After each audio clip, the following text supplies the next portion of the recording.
Hello everyone. Thank you for joining us again for this 23rd online class that we are doing today. Again, we are broadcasting from our headquarters in Kagawa, Japan.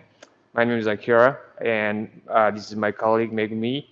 And so we're doing Jiro Ramen today. For those of you who don't know what it is, I'm going to explain what it is later. Let's get into the class. And so we can start a slide.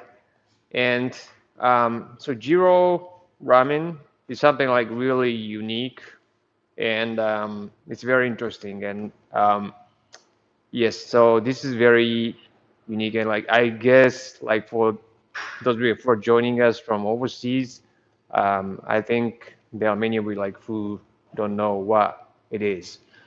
Okay, before we get into the class, let me uh, allow me to spend just a few minutes introducing ourselves. And so we are Yamato Manufacturing Company. We've been in this business of fresh noodles for 45 years. We basically manufacture noodle machines that are designed for such noodles as ramen, udon, soba, pasta, other types of Chinese style noodles and other things that are made from scratch, from freshly made from scratch. And our machines are designed basically for restaurants and small production. And we've been also running noodle school for udon, ramen, and soba. So at our headquarters here in Kagawa, we have a school as well, which I'm going to take you guys to later. And we also have a school in Tokyo. Um, we have a school in Singapore, which we haven't been able to conduct any classes at, because of the COVID-19 situations. So we are basically team of noodle making experts that help our customers succeed in their businesses by providing training, the recipes, noodle making equipment, or whatever they need to succeed in their businesses. So that's us. Okay, so today we are talking about Jiro style ramen. So first, what is Jiro style ramen, right? What are the keys in making Jiro style ramen? And we're going to demonstrate how Jiro style ramen noodles are made. So Jiro style ramen noodles are kind of unique, compared to other types of ramen noodles. And we are going to, so today is for the first time, we are going to, Jiro style ramen is based on the tonkotsu stock. Tonkotsu means pork bone stock that's cooked for long hours. And for the first time in this kind of class, we're going to demonstrate the soup straining, the stock straining of tonkotsu stock. We're going to show that in the kitchen that's used for our school. And we're going to show how to put together a Jiro style ramen dish, and followed by Q&A session.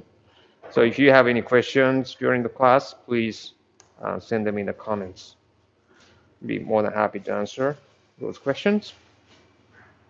All right, so let's start talking about Jiro style ramen. And first of all, so I guess many of you don't know what it is, right? And the Jiro is actually a Japanese name for a guy. So typically people give this name to their second sons because the G means to or next.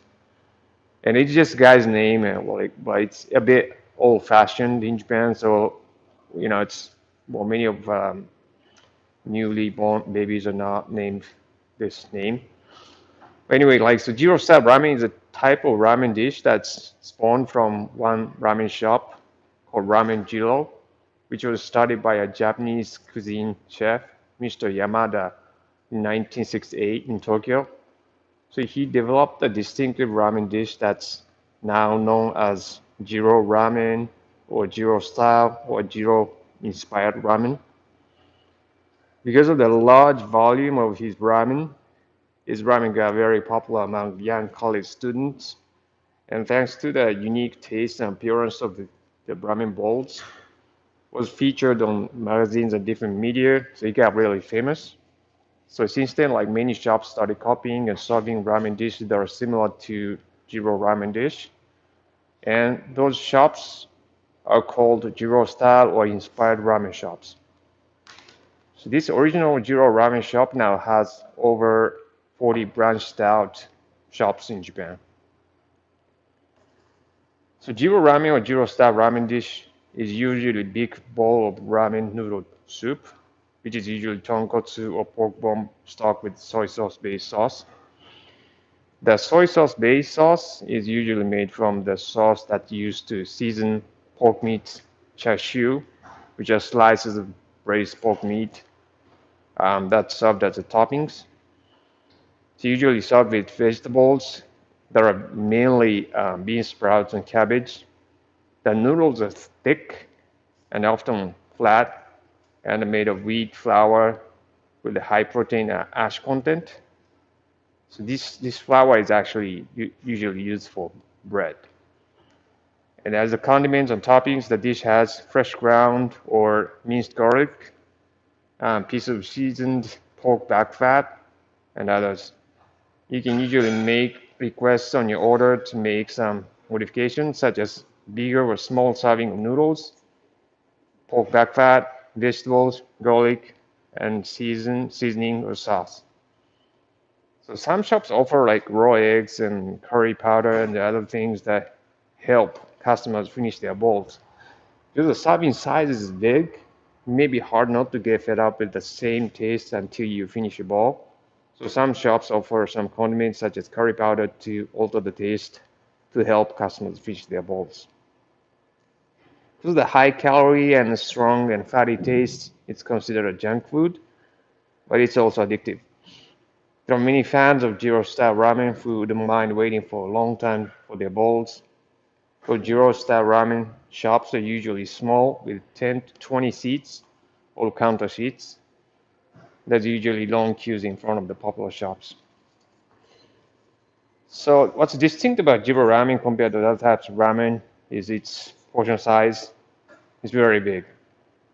You can choose the portion size that they offer typically as small size in Jiro ramen shop.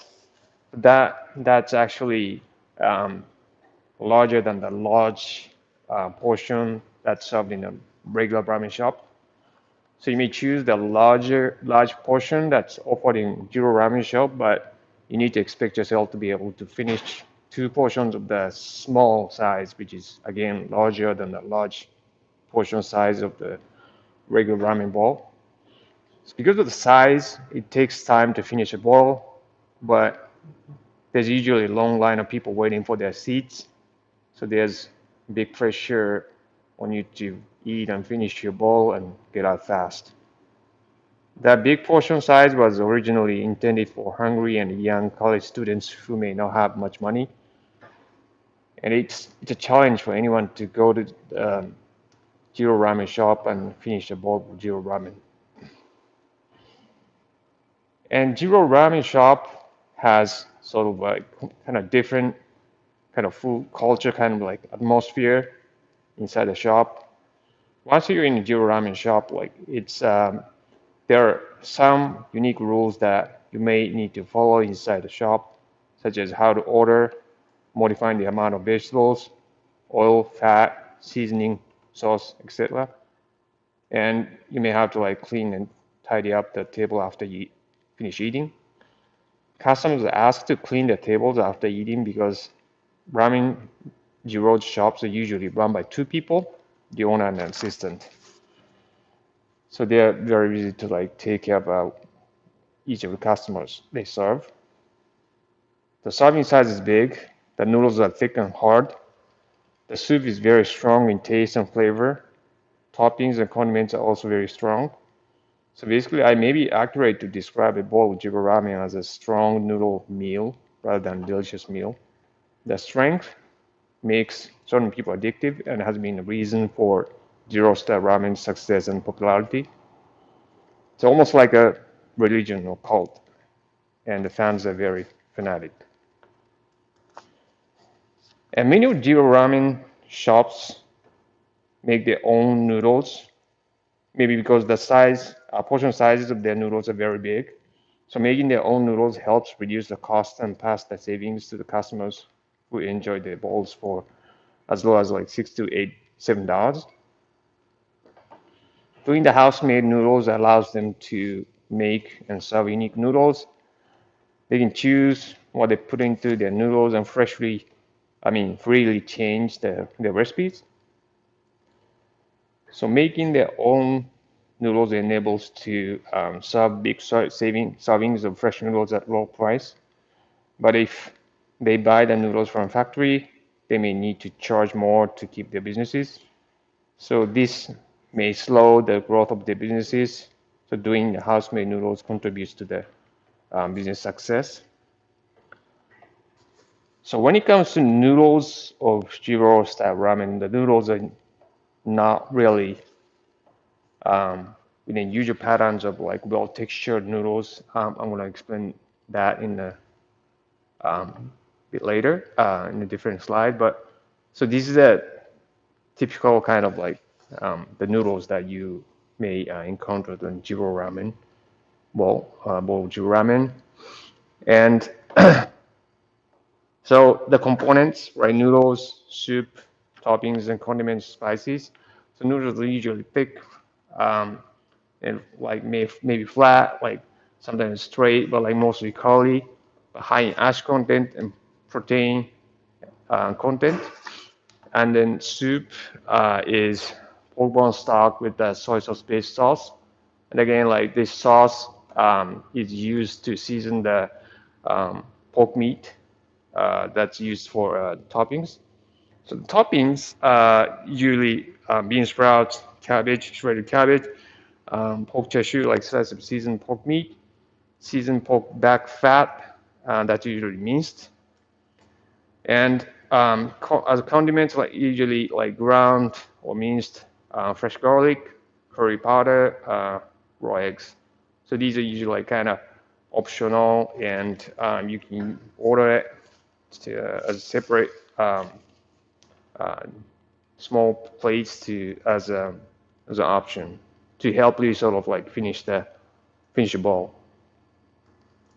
So the toppings, the soup, the noodles, like so these are kind of like well balanced, but like each of the components, the toppings, the soup, noodles, like each one of them is like very, very strong. And so I'm talking about noodles, and I've been using this as a chart to describe different types of noodles in terms of texture, just hardness, like chewiness, like size. And again, like so, this chart, the horizontal line represents the hydration of noodles. So like how much water, how much liquid is contained in noodles. Basically, the less hydration, the harder the noodle texture. So the vertical line is for protein content of flour that's used to make these noodles. So the higher the protein, the harder the noodle texture. And the famous Hakata ramen or the tonkotsu ramen noodles, that's up there like on the top left corner. So that's like low in hydration but high in protein content. So this is hard noodle. And for the size, if you can look at the right side of this chart, there's a size, right? Starting from 1.0 millimeter from the top down to 5.0 millimeter to the bottom. So this Hakata ramen noodles is pretty thin, a small size. So this is a thin and hard noodle. And if you see this like yellow circle that says like tsukemen noodles, lippy noodles, that's high in hydration but low in protein content flour used to make this noodle. So this is a soft noodle. But for the size, it's fairly thick, right? That's 2.2, 2.5 to 1.5 millimeter. So this is a thick and soft noodles. So it's And you see the pattern, right? You see the like Hakata ramen noodles, like thin and hard noodle, and tsukemen noodle that's thick and soft noodles, and there are some other types of noodles like somewhere in between these two extremes. And I try to put the circle of like Jiro style ramen noodles within this chart, but it's kind of hard because the Jiro ramen style noodles like is not really within the usual patterns of like roll textured noodles, like either thin and hard or thick and soft or somewhere in between these two extremes. So Jiro ramen noodles sort of like ignore these patterns and use a bread flour, which is like high in protein, ash content, and that's usually like 13% protein content. It's like this makes the noodle like really hard. Like even though the noodle is hard, like the noodle is made to very thick. So it's a thick and hard noodle. I think to compensate this texture, like hard texture, the hydration is a little bit high, but the noodles are cooked, probably the noodles cooked longer to make the noodle texture softer. So noodles have like distinctive noodle texture that make Jiro ramen style unique and stand out from other types of ramen dishes. Okay, so let's start talking about ingredients, and then like I'm gonna kind of go quick. And so like protein we talked about, and then this particular type of noodles that's used for Jiro ramen style noodles has typically they use this type of bread flour and has the protein content like 13% plus minus 0.5%, and then ash content is very high. So ash is like I measure the how much minerals are contained in the flour, and then that affects the color of the noodles and the texture of the noodles. And then the color, like higher the ash, darker the color of the noodles. And then the texture wise, it makes it like kind of the noodle texture not smooth like but kind of bit coarse.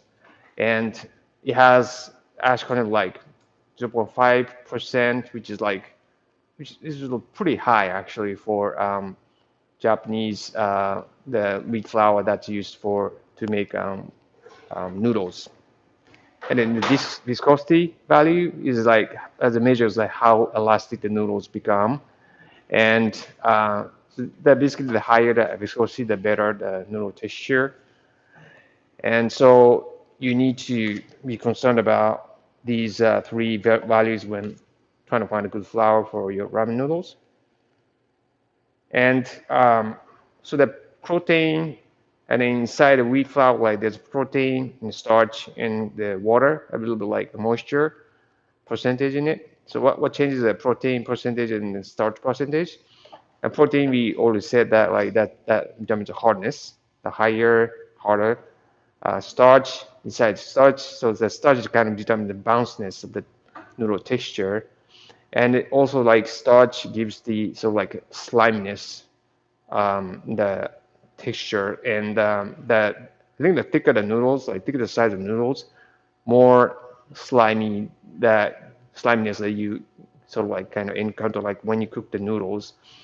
As you can see the picture in the back, like there's a kind of sliminess on the surface of noodles, and then especially like when you're cooking thick noodles like tsukemen noodles, after you cook them, like you should wash the like sliminess of the noodle surface, which comes from the starch, the noodles.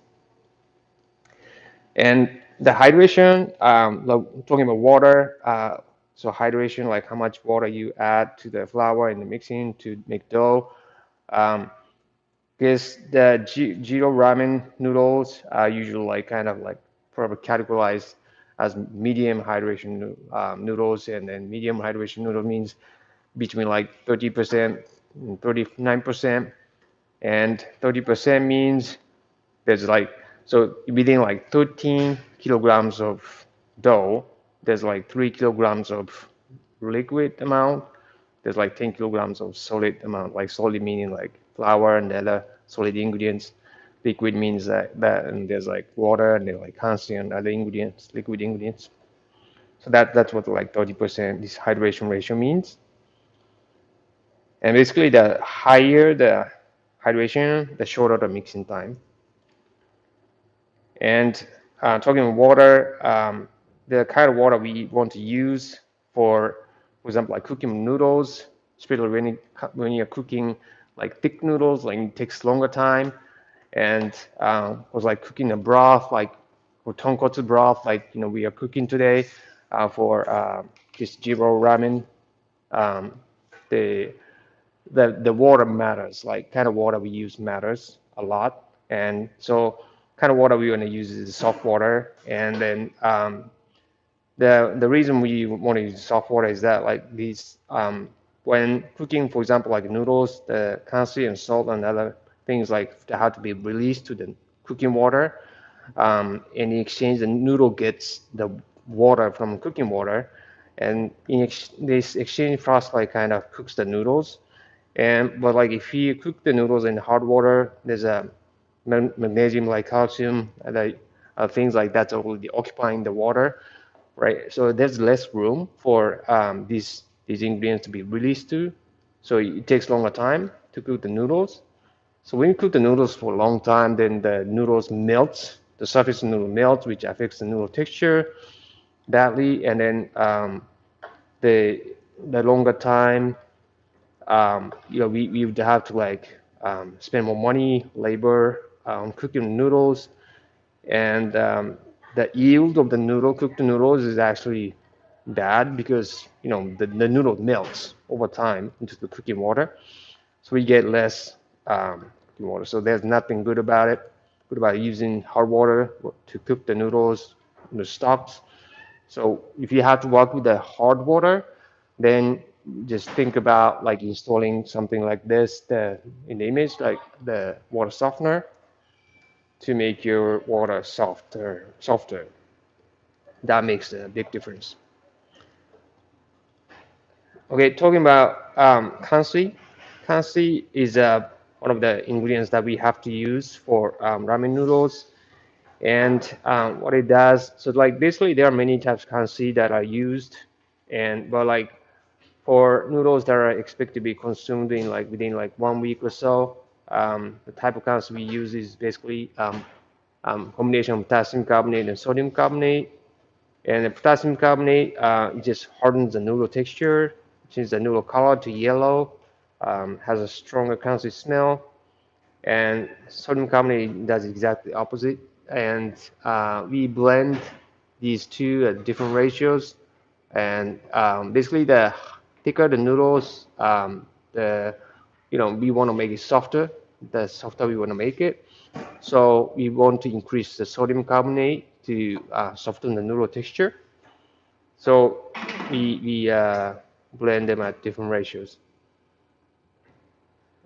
Okay, so talking about the noodle making processes, so this slide just talks about the how to build gluten structure inside dough. And so we weigh, we measure the ingredients, the right ratios, and we mix it to make dough, and we rest it. And these processes like are very important to build gluten structure inside dough, basically for good noodle texture. And I'm going to explain these like when we actually make noodles. Maybe we actually make noodles on a noodle machine later. And so thinning, cutting, portioning, resting, cooking, washing, chilling. So these are the basic processes when making noodles and serving noodles. So we use this kind of cutter, we call it sliotar cutters, which has like a kind of fixed grooves for the fixed width. So the width is controlled by this kind of cutter, but like thickness we control by the like roller gap.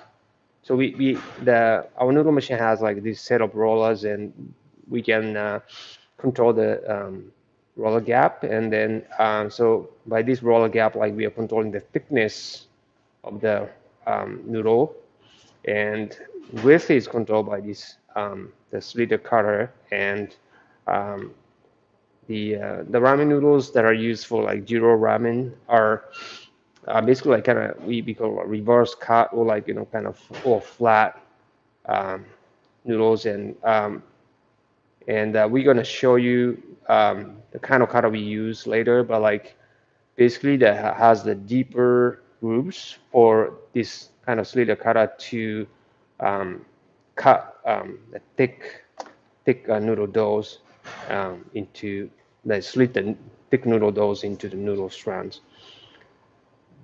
And so talking about like getting the ideal noodle texture, so like this is how noodles get cooked and soggy, and so basically fresh noodles, use cross-section noodles, and then the soup or boiling water kind of penetrates the noodles from the sides, where the cut surfaces are, and the water penetrates the noodles like towards the core, and then but there's like these small section noodles that's in the core, like that's still fresh noodles, and then so that's the sort of like kind of last holds of the noodle texture that kind of makes the noodle texture kind of al dente texture, and then over time, like the water penetrates the noodles, and then when the fresh part of the noodle like disappears, and then I don't know, gets soggy.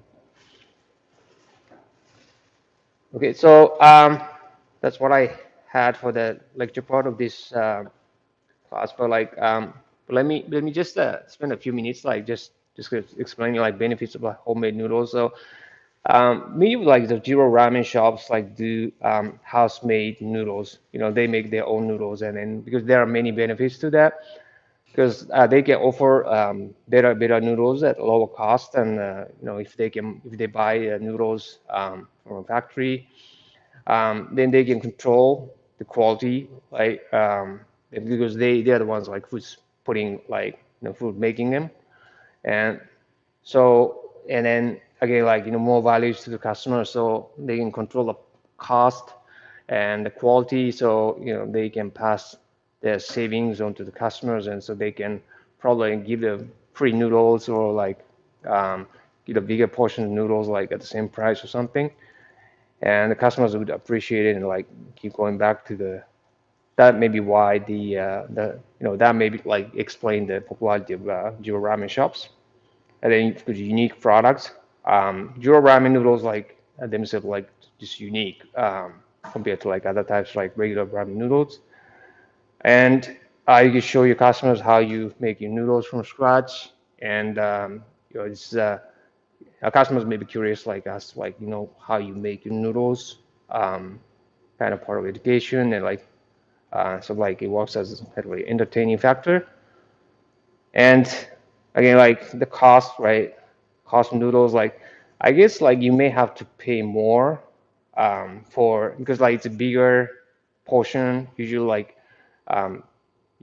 the portion size maybe like on average like that's 120 grams or so in fresh noodle weight, but like when talking about like zero ramen noodles, like is maybe 200 grams, like so.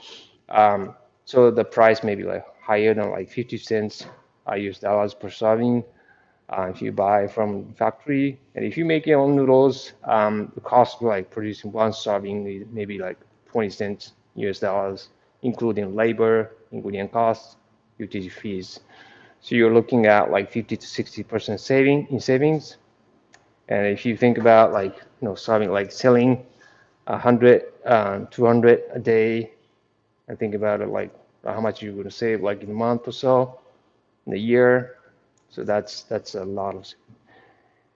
And you can make a variety of products. Of course, like ramen noodles, like udon, soba, soba noodles, Chinese style noodles, types of gyoza, wonton skins we've done like in the previous classes. It's very exciting. And amount of space that that the noodle making room like takes up, like it's very small, and it's a typical setup of the smallest like noodle machine that we have. Like that's very small space. Okay, so that's kind of what I had like for the lecture part, and then again, like I've been saying this like in every class, but like so we have locations in the following places. So we have locations in Singapore, New York, United States, Amsterdam, Holland, and Seoul, Korea. And you know, it's like for those of you like who may have like maybe living closer to these locations, or like are interested in trying out all the noodles like we make in the previous classes, in this class, please feel free to contact us. We try our best to make these noodles available to you, or we can provide private demos for you guys at these locations. So please feel free to contact us. Okay. All right. So let's start making some noodles.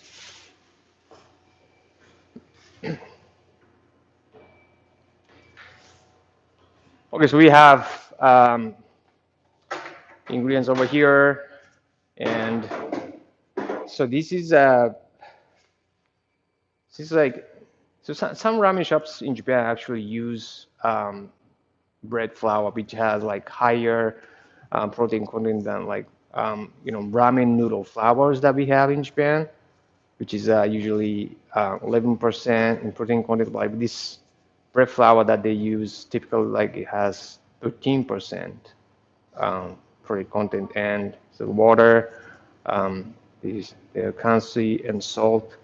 So these are all the ingredients that we're going to put into the noodles, right? And then this is the solid ingredients. These are the liquid ingredients. Okay, I'm going to mix them, and this noodle machine, which has this 10 kilograms mixer. By the way, this machine is called Ramen 1 machine, and this particular model is certified for CE mark, and so that's good to be shipped to EU countries and other European countries. It has single phase 230 volts, so you can plug it right into the power socket and start using it. And so this machine has this 10 kilograms mixer. This means that you can mix up to 10 kilograms of solid ingredients, and then on top of it, you're adding liquid ingredients. So at the maximum, you should be able to get 14 kilograms of dough at a time.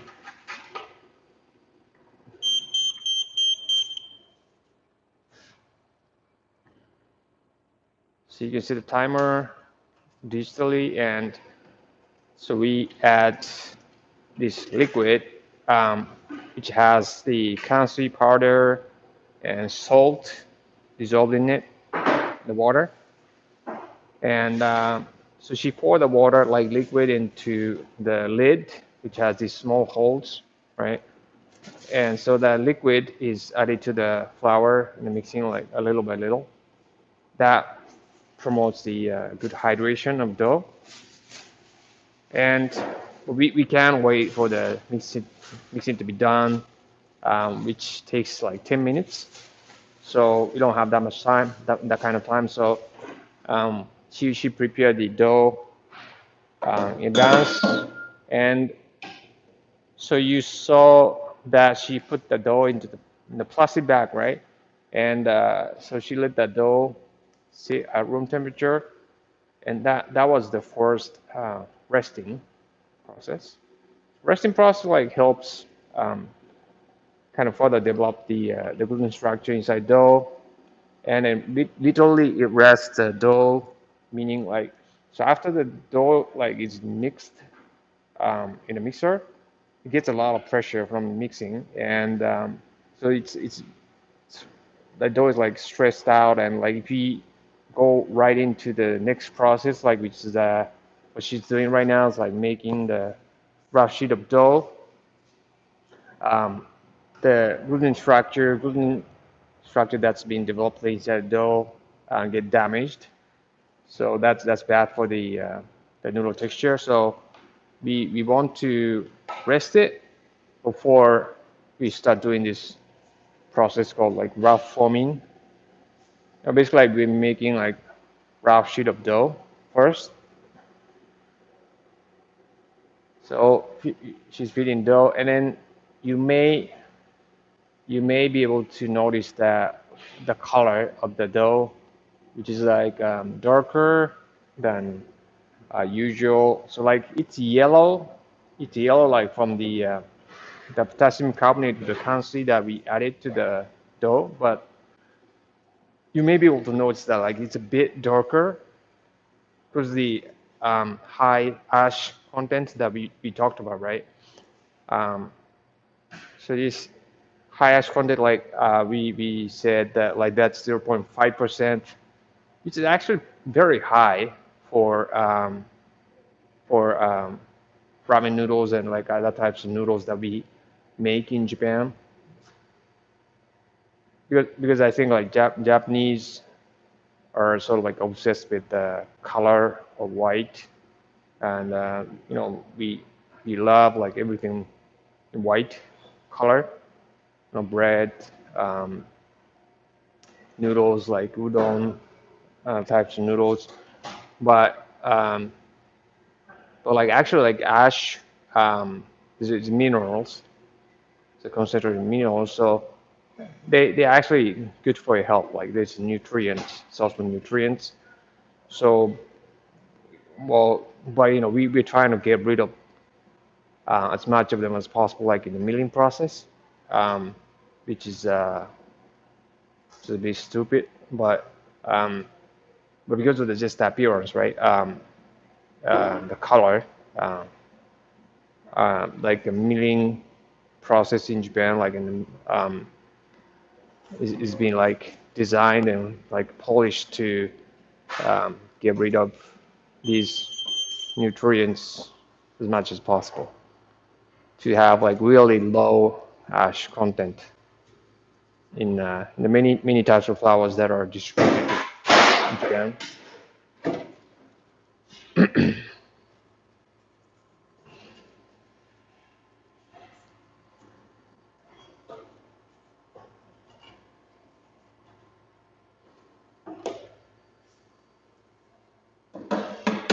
So the dough is being fed to a set of rollers and to the roller gap. That's set to 1.5 millimeter, and so that's 1.5 millimeter in thickness.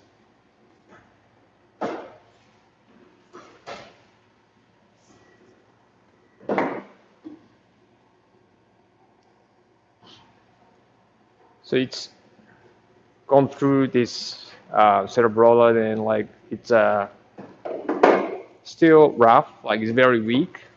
You can rip it apart like pretty easily with the hand, right? Well, like, you know, so we want to make it stronger to make it like good texture, and then like, so we want to what we want to do is that we want to separate this sheet into two sheets, right? And then like combine them together through the rollers. So we call this process like combining process. And so you're putting two separate sheets together to one through a set of rollers, and then so the sheet is coming out, and maybe able to see how smoother it is than before. And so that was 1.5 millimeter in thickness, like for each of the sheets. And so the dough that's going into the rollers is are supposed to be, the thickness of them is supposed to be 3 millimeter in thickness. It's 1.5 plus 1.5, that's 3 millimeter. So 3 millimeter equivalent dough is going through the rollers which she set to 2 millimeter. So we want to, because we want to like gradually thin the dough, not drastically, because that would damage the gluten structure of the dough. So we want to reduce the thickness by 70%. 3 times 70%, 0.7, 2.1, but to make it simple, like round it down to 2.0.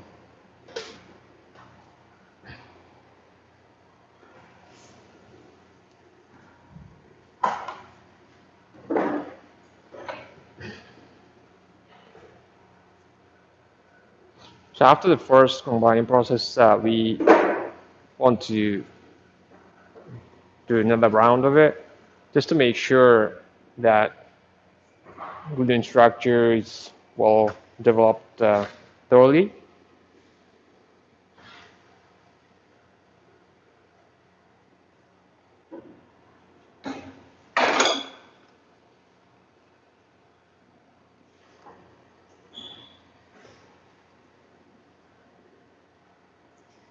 So again, we are combining them again.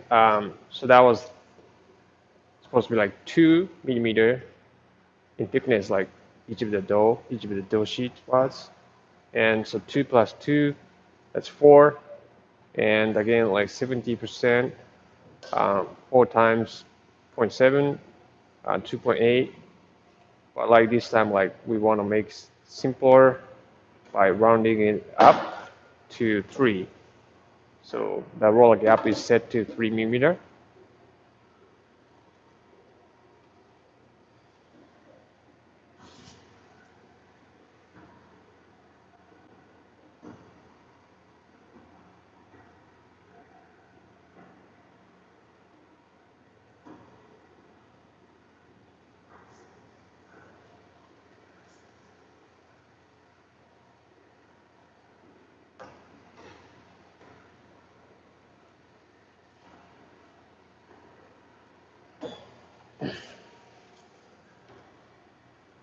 Right, so after the second combining process, so the gluten structure inside dough is like thoroughly developed. It's complete, right? So all we have to do is just thin it, thin the dough sheet to the final thickness, and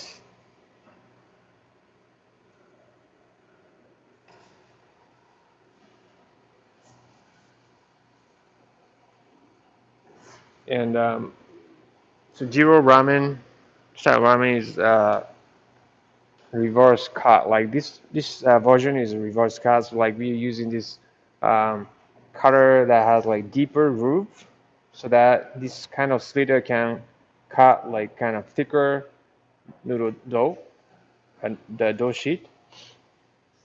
And number 18 means the width is 1.7, but the thickness is supposed to be like for regular type of ramen noodle, like thickness is supposed to be 1.5 millimeter. But this is the Jiro ramen noodles that we are talking about today. So the thickness is actually the bigger for these noodles.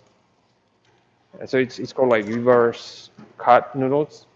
It's reverse, like it's usually the width is bigger than thickness, but this noodle like thickness is bigger than width.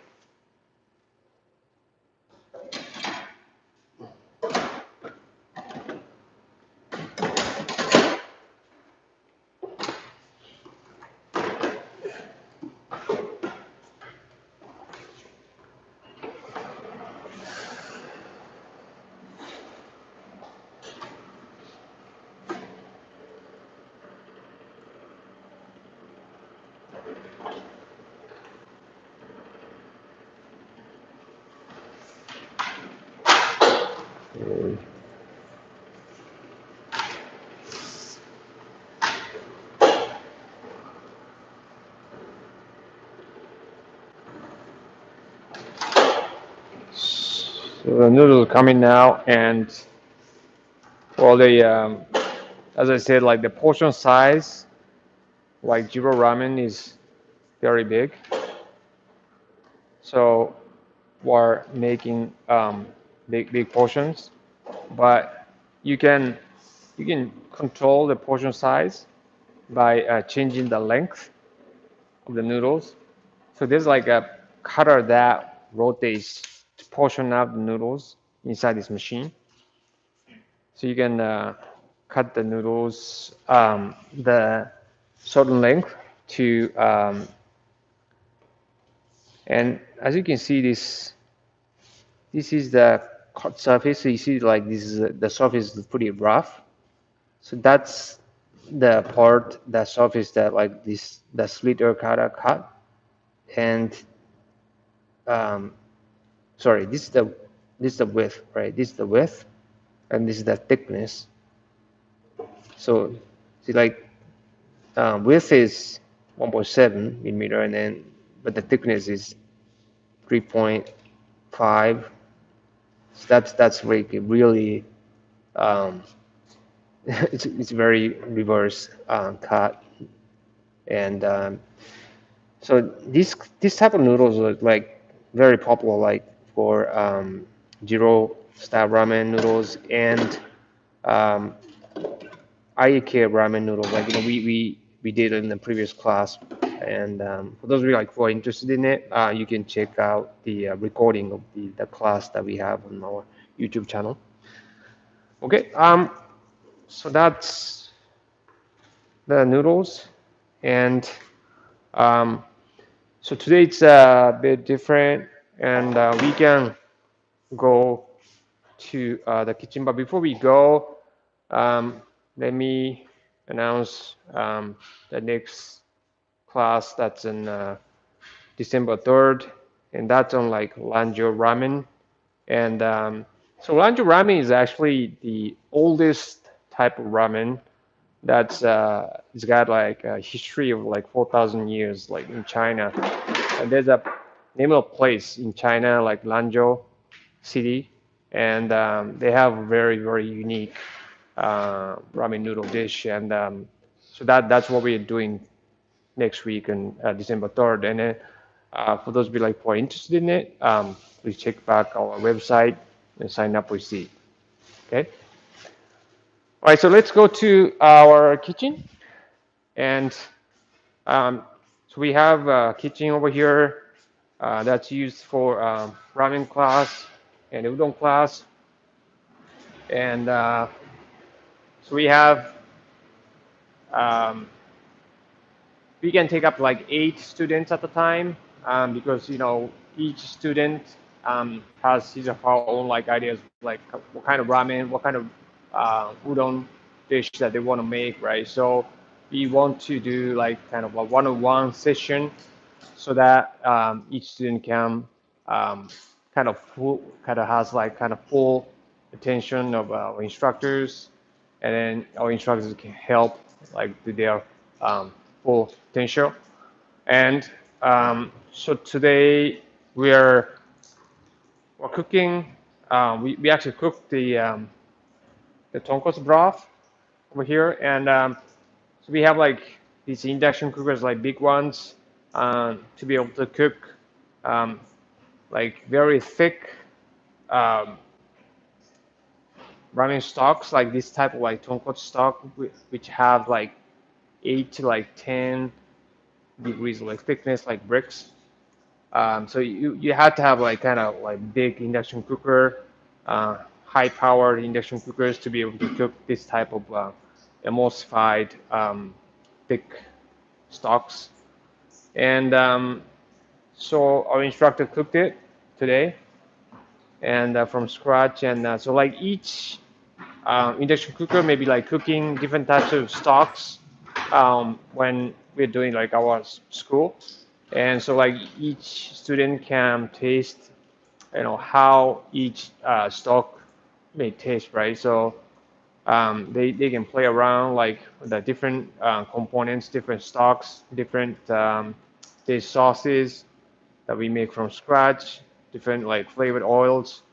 So basically, work with like different components.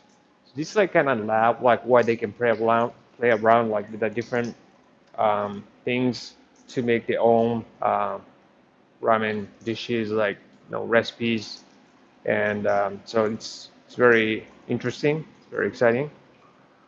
Okay, so we have instructor over here, Mr. Takeuchi. You can call him Thomas. He's from Vancouver, Canada, British Columbia, Canada, and he's been working with us like as our instructor, and he's well lucky to have him because like he speaks English like a native speaker. So we're happy to have him to teach us Jiro style ramen today. So I'll pass it to Thomas.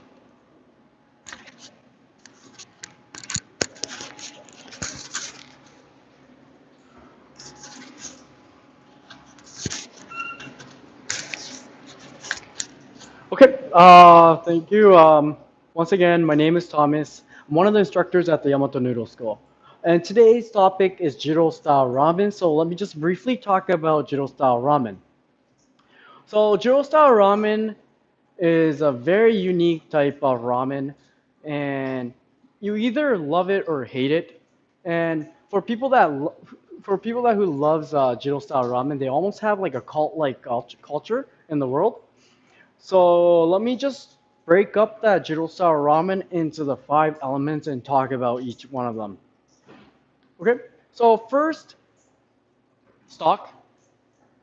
So the stock for Jiro style ramen is emulsified or slightly emulsified pork stock.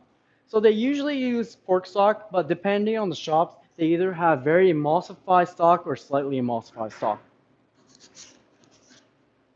And for the flavoring sauce, in Japanese, motodare, they usually use a soy sauce based motodare.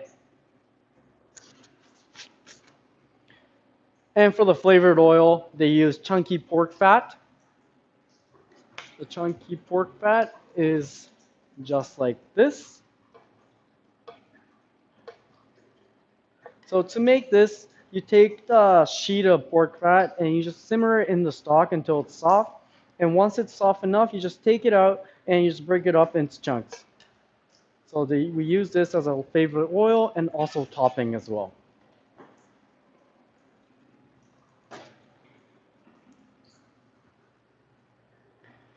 Okay, and the next part is the noodles. And noodles for Jiro style ramen, what we just made is a reverse cut noodles.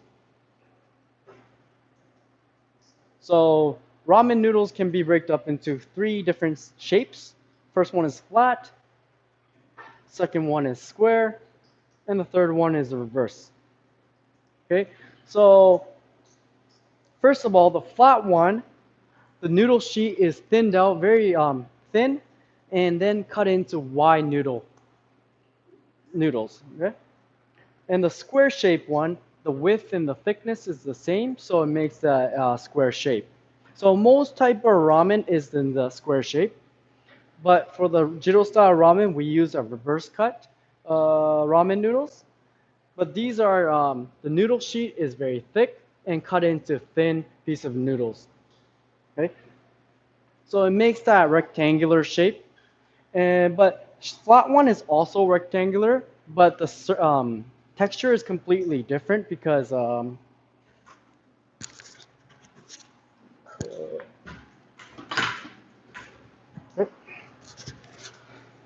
so let me explain it with the flat noodles. So this top surface right here, this part is rolled out with a roller, so it's nice and smooth. But this part, the side, the part that was cut with the cutter, is very rough. So flat noodles has the smooth surface, larger smooth surface area. For the reverse cut noodles, that rough surface that was cut with the cutter is larger than that smooth surface that was made with the roller. So the reverse cut has a larger rough surface area, so it picks up the soup more than the flat noodles or the square noodles. So that makes it better and more pairs well with the Jiro style ramen. Okay, so Jiro style ramen uses reverse cut noodles. Okay, for the toppings, so here's the 5 common toppings for the Jiro style ramen. First one is boiled bean sprouts and cabbage, a lot of them. And number 2, minced garlic. Number 3, chunky pork fat. Number 4, pork chashu. And lastly, spicy tempura bits.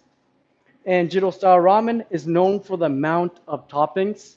As you can see, there's a mountain of boiled bean sprouts and cabbage. And that's one of the biggest unique characteristics of Jiro style ramen, amount of portion, amount of toppings on that ramen. Okay? And other characteristics of Jiro style ramen is the yellow signboard. Okay? Most Jiro style ramen has a yellow signboard.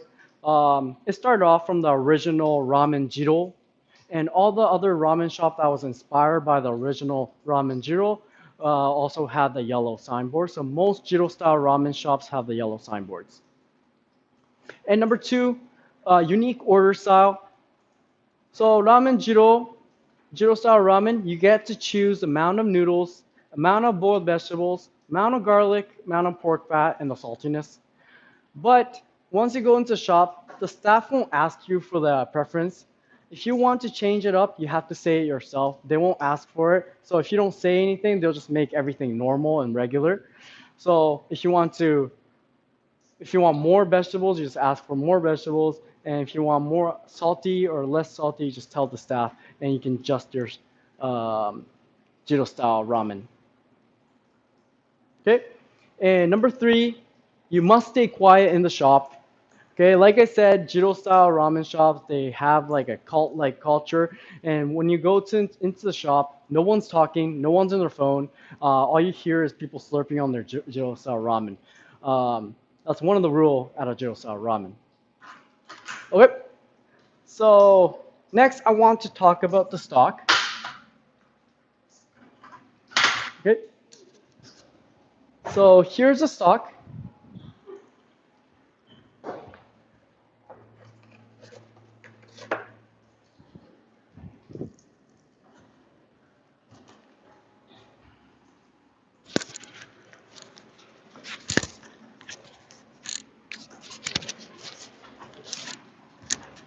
Oh.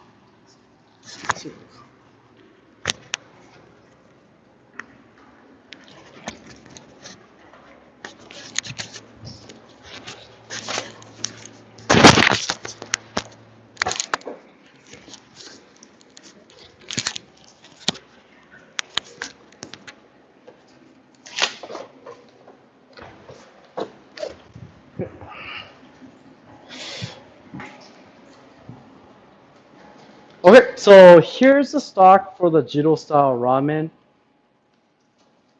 As you can see, the stock is completely emulsified.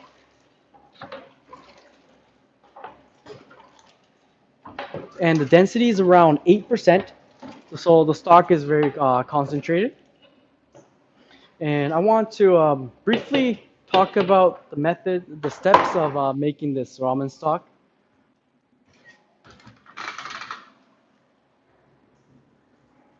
Okay, so to make that ramen stock for Jiro, so first step is to put the bone and water into the stock pot.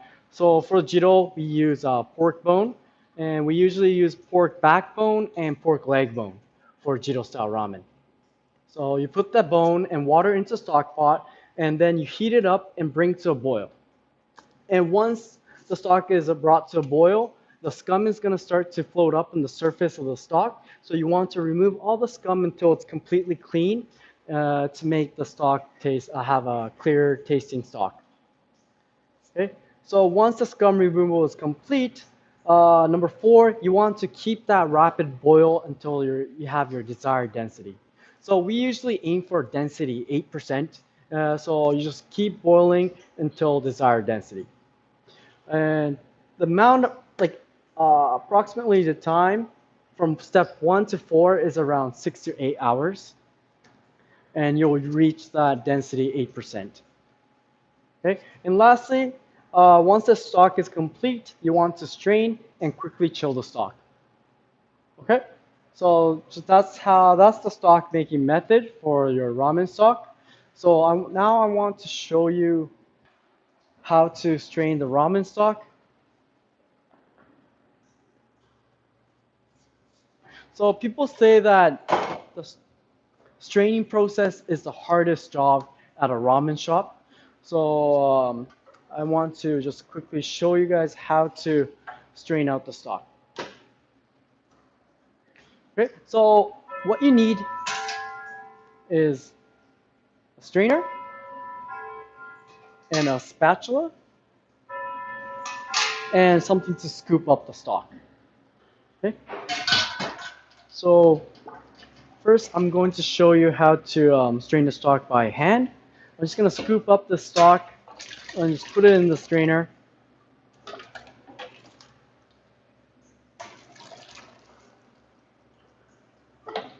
And then, as you can see, there's these like small bits and pieces, and this fills up the whole of the strainer, so it usually stops.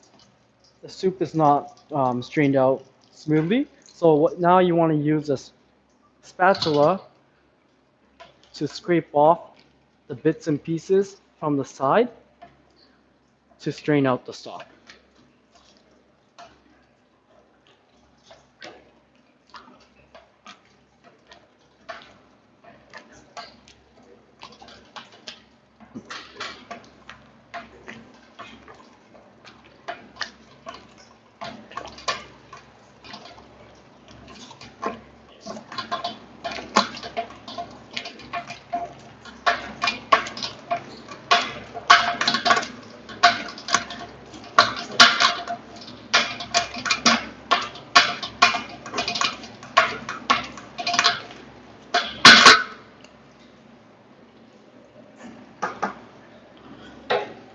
So yeah, just like this. So when you're straining by hand, it's a lot of work. So today I want to show you the ramen stock strainer.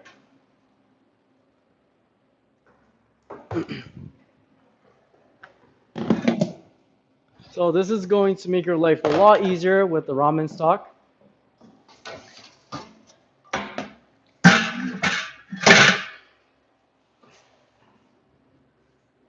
Okay. So this ramen strainer, how it works is that there's like this strainer inside, and the strainer inside will rotate and uses that force to strain out the stock. And there's these scraper that will scrape off that bits and pieces off the strainer, so it keeps that straining process smooth. Okay, so let's give it a try. And also, so I just turned on the machine. As you can see, the strainer is spinning, and you can adjust the speed by this dial right here. You can make it slower or faster, and the speed will change. Okay, so let's give it a try. So you just take the stock and you just pour directly into the lid.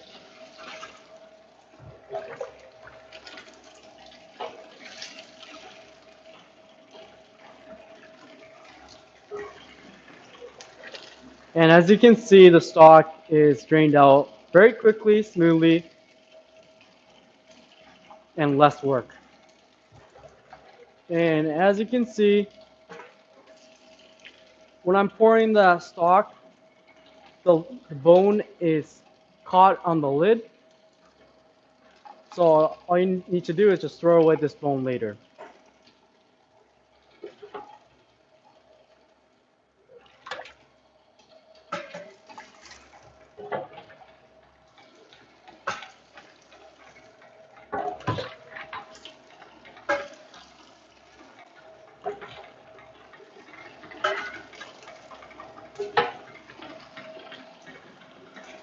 So when I did the straining process by hand, one scoop of the stock took me around, 2 scoops took me like 2 minutes.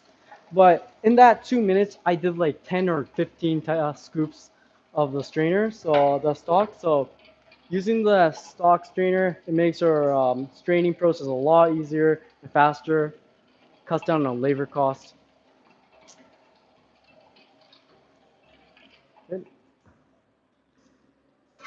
And all you need to do is throw away this bone and also all that bits and pieces. The stock is completely strained out, so the bits and pieces is very dry now.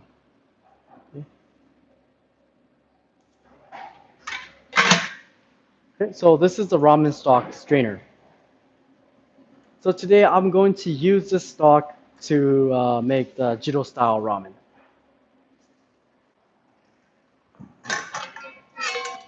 Okay, so I'm just going to take a couple scoops of this stock.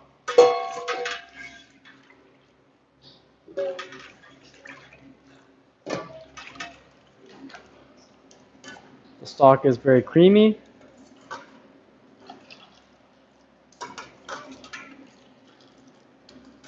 Okay.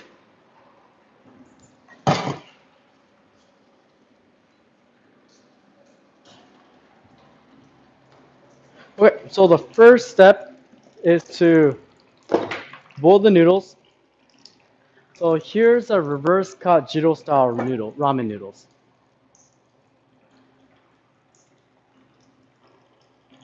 Okay. So, and before boiling the noodles, what you want to do is just like lightly press the noodles so it's slightly wavy, just like this. So I'm gonna do with another batch.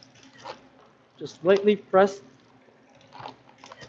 the noodles so it's slightly wavy, just like this. Okay. And I'm going to boil these for 4 minutes.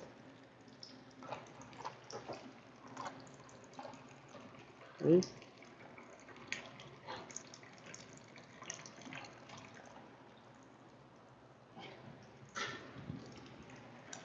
And what you want to do is mix the noodles for the first 5 or 10 seconds and 4 minutes.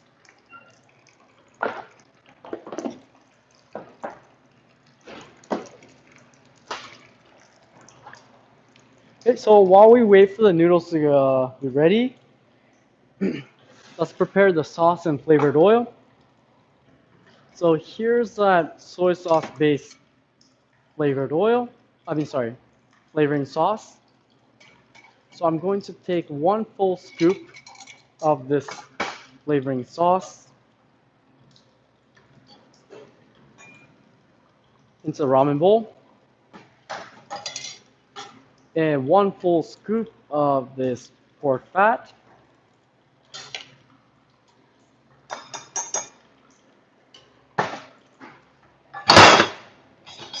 And a little bit of garlic. So now that the sauce and the flavored oil is ready, I'm going to torch the chashu. Here's the pork chashu.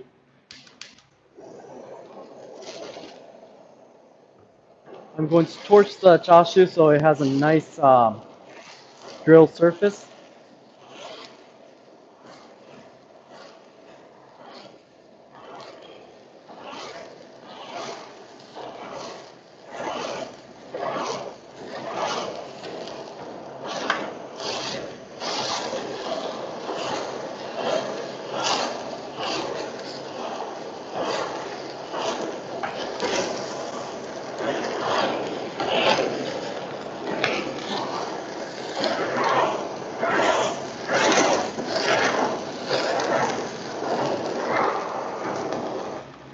So just like this. Now let's prepare the boiled vegetables. So for the boiled vegetables, we're going to use cabbage and bean sprouts. I'm going to take the ramen noodle boiling strainer. I'm going to take the cabbage, put it into the basket, bean sprouts as well.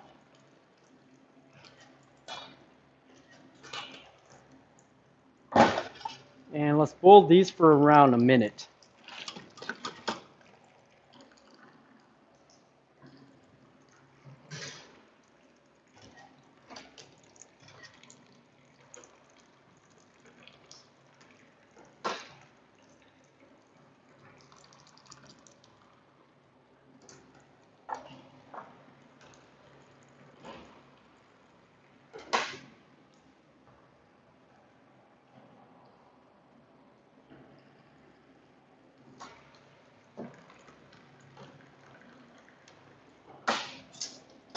So the vegetables should be ready, so I'm going to take it out. Strain out the water completely. This water is going to dilute the soup. And put it into a bowl.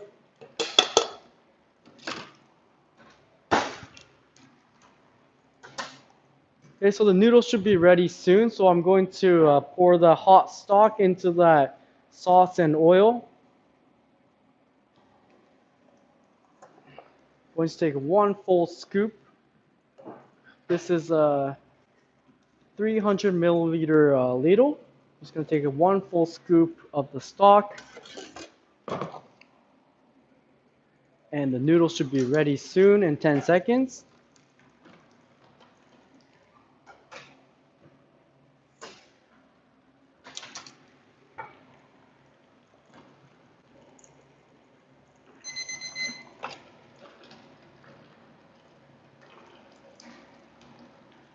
And make sure this water is completely strained out.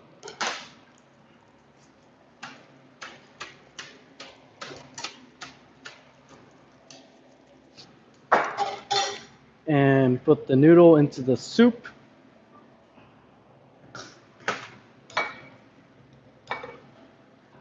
And just line up the noodles a little.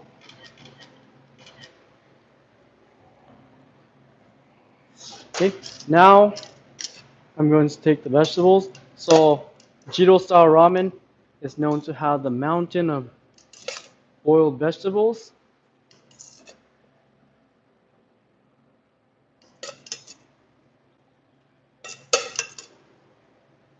Okay.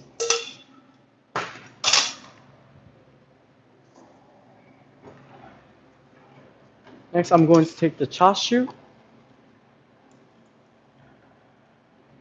Just put it on the side. 2 pieces. And more garlic, more minced garlic on the side as a topping.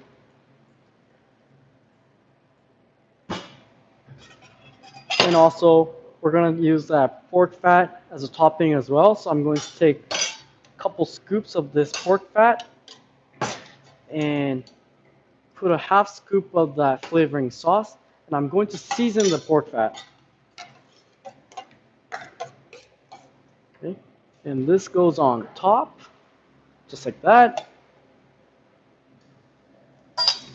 And lastly, we have that spicy tempura bits. So I made this by mixing chili flakes and tempura batter and just deep fry it until it's nice and crispy. I'm just going to put this on top. Okay.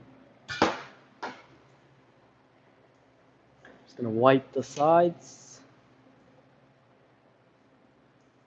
Okay, so this is how to make your Jiro style ramen.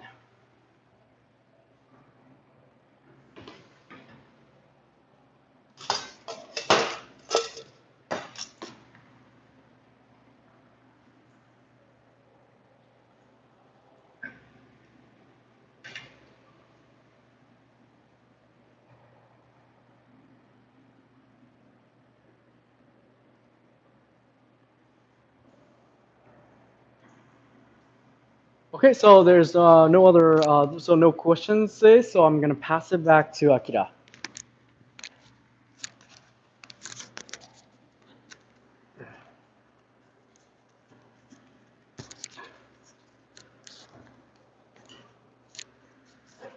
Thank you, Thomas. That was a very good presentation. So yeah, it's like Jiro Ramen.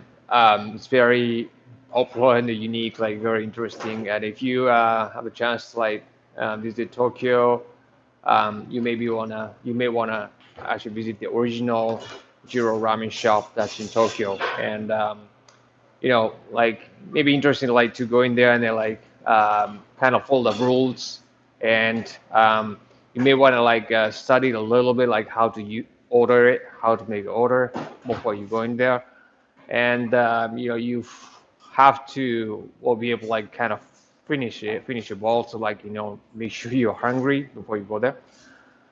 So we did this class on Jiro Ramen today, but like in next class, that's will be like December 3rd.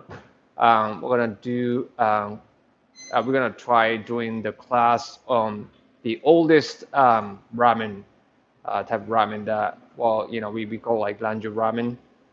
That's actually from China, was like from China, and then like this, it's like rather than like it's a Japanese ramen, like it's a Chinese ramen that we're gonna try to do in the next class. So that'd be interesting too. Okay, and so for those of you like who are interested in like watching the class, please check back our website and sign up for your seat. That's next week. Before we go, right? For those of you like who missed the previous classes, we have a YouTube channel, and there are some recordings of like our previous channels. I mean, previous classes that we did. And then so yeah, please make sure you subscribe to the channel so that you are not gonna miss any of the videos we're gonna post, and we're gonna do the other like online classes we're gonna do in the near future. So please make sure that you subscribe to the channel. And as I kind of talked about like in the previous class, in the last class, we showed our rich soup machine, that soup straining machine. So we have like more information on the website, like for those of you like who are interested in it. And we actually launched Indiegogo crowdfunding campaign on our golden egg machine. This is a kind of tabletop, like really compact machine that actually automates the peeling of like eggshells of like boiled chicken eggs, which is like very, very tedious and it's time consuming. And then you lose a lot of money on like damaged eggs as well. So like this is a very kind of sort of like revolutionary product that we launched the Indiegogo campaign, crowdfunding campaign on it. So we just launched today. So like just just check the like project page and see like if you're interested in it. And then like we are shipping it only next year. So for those of you like who are interested in it, like or like if you know someone who may be interested in this kind of product, please spread the word, and we truly appreciate it. So thank you so much for watching this class, and then we hope to see you again like in the next class. So thank you so much. Bye bye.